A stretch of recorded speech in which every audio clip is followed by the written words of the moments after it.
Okay, everyone, hello. So I am sick. My nose is all fucked up. My throat's all fucked up. So I'm sorry if this review here I'm doing is gonna be, low energy.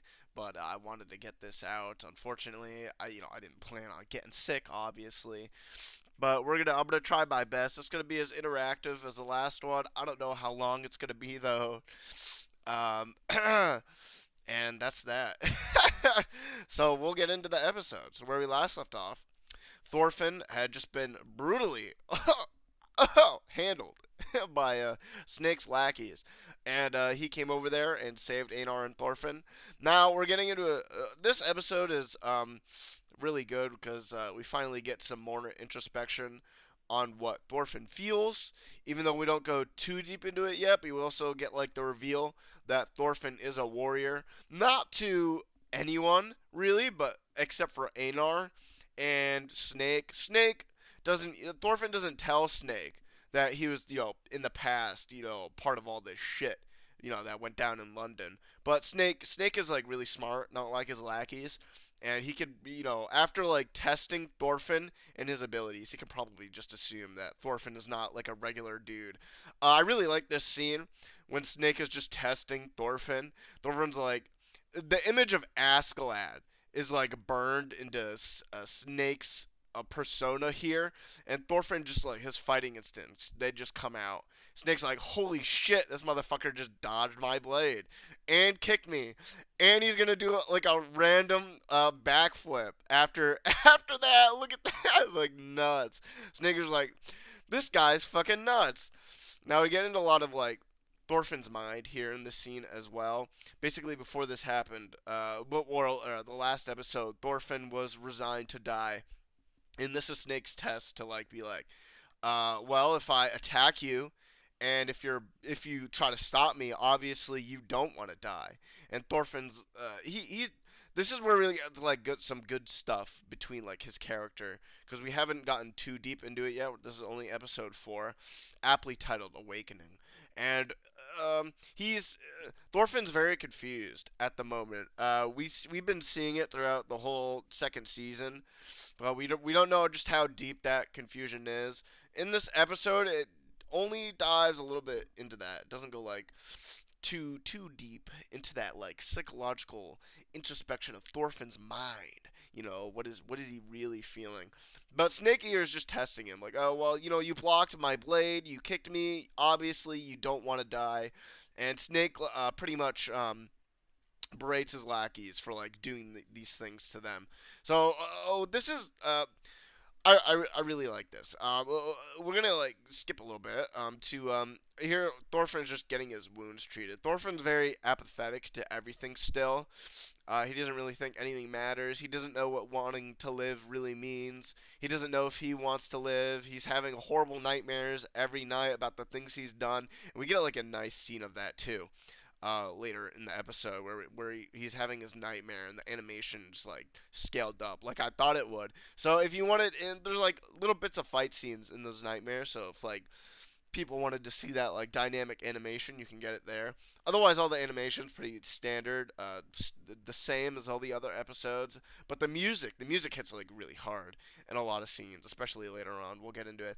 So this is the head, like, I'm not sure what to call him. He's like a former slave that takes care of the other slaves, and he's very kind. He's a kind man. So he's just treating Thorfinn's wounds. Obviously, Thorfinn is like, look how lean this man is. He's buffed out. He doesn't care about getting hurt.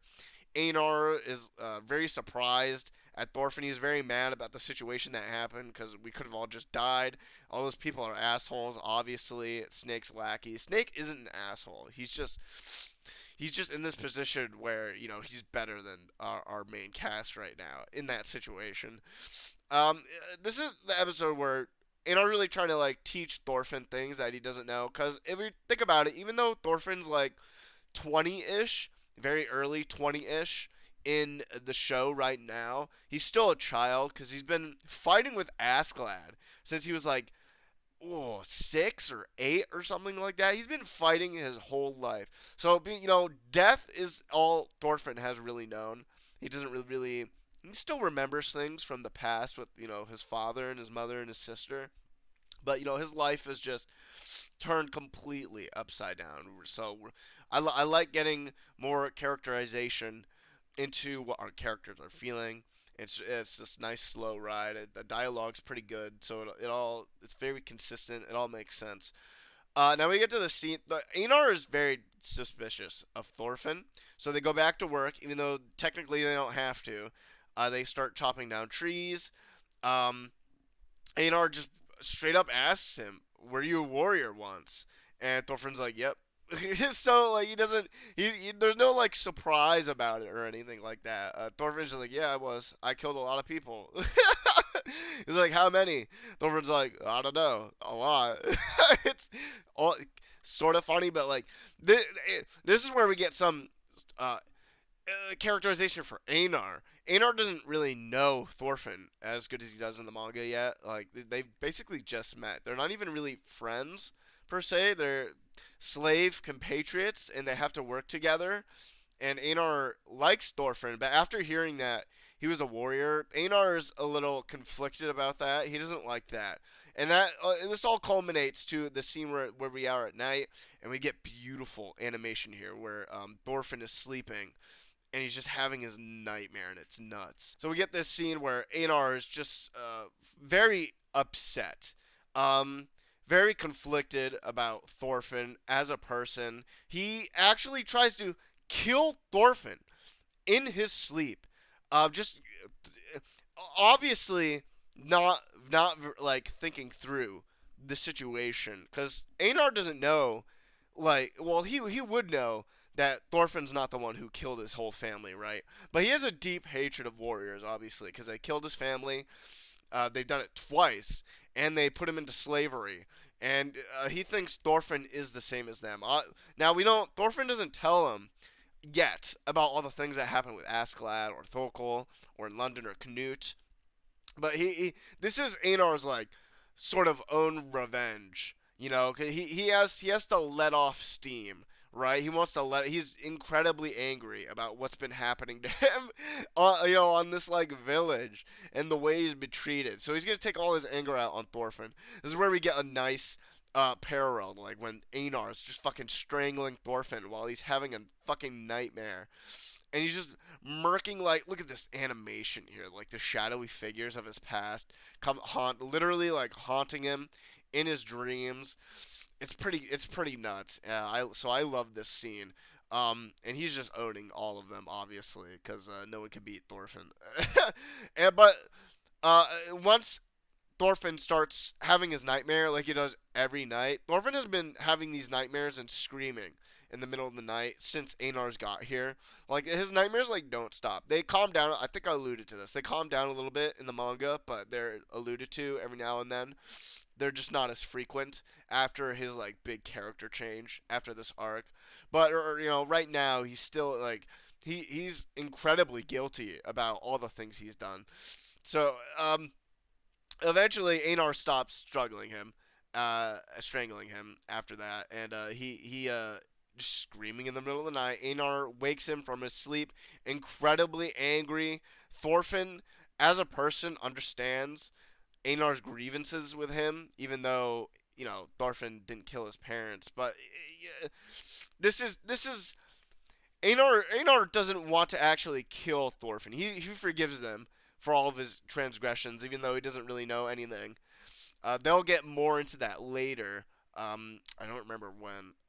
Sorry. Soon, very soon.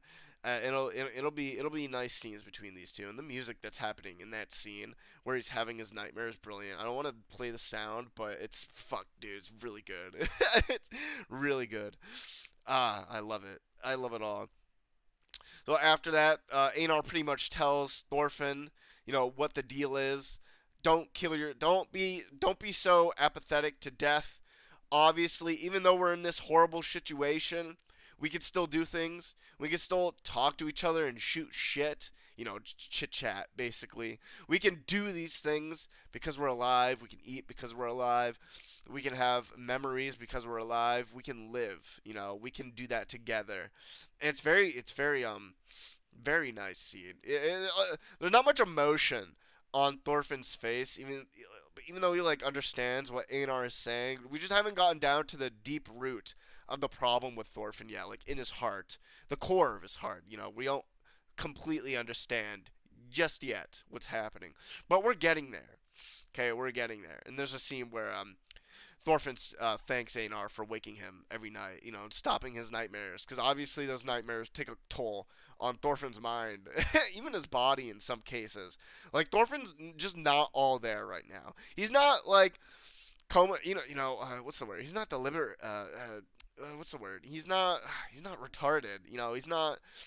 Uh, he's not like what's that one character in season one who went brain dead, and Askeladd, we had a brother, and Askeladd let them go free. Who was he? The fat guy. I can't remember. He's not like brain dead like he was. Thorfinn still has a mind and an agency. He's just lost right now. Einar is going to be the one to pull him out of that rut and to help him later on in the future. So I think I'm going to stop now because my throat is killing me. Oh, we have to talk about this. We finally, just off in the distance, in this background image is nuts, crazy good. I love this scenery and the way the wind moves in the scenery and the music. We finally get a reveal of Canute. Oh, and he's such a badass now. He's such a Billy badass. Look at him. How you've grown. How you have grown, Canute. You are not the same femboy that you once were. You are not that little bitch that you once were. Canute himself has gone through like a massive change in the years that he's been apart from Thorfinn. And we're gonna get into it probably next episode, maybe. Seeing what Canute's been up to and all the shit he's done. He's done some hard shit to get like what he wants in his dream. So this is I love this. So this Canute. Canute's great. This is the end of the episode. I loved this episode. I love this series. It's so good. Animation's on point. Music production's on point. Getting more characterization of the people we know and care about. Those payoffs will come. We're just building that scenery up, building up the world, and it's gonna take some time. Like again, I've said that in the other reviews as well. But we just gotta take our time, guys. All right. I'm sorry about being sick, and I think I'm gonna end it now. Sorry for rambling a little bit too. Hopefully my next review will be better. I won't be as sick then. Okay, so you guys have a nice day. Thank you for watching. See ya.